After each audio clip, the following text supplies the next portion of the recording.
Ito na kaya ang mechanical keyboard na para sa'yo?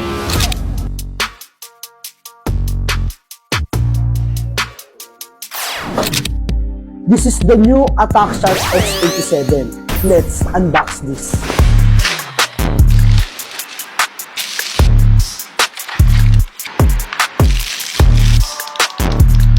%80% ANSI layout with 3-mode connection, which is wired, Bluetooth, and 2.4 GHz dongle. Solid yung tunog niya dahil upgraded gasket mount na siya. Naka-preloop, linear blueberry switch, 3 to 5 pin, at swappable pa.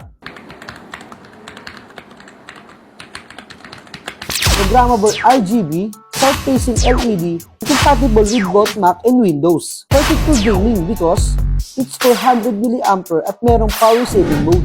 Visible na rin yung battery percentage niya, unlike sa ibang mga keyboard. Huwag ka na magdalawang isip na mag-upgrade ng mechanical keyboard this 2025.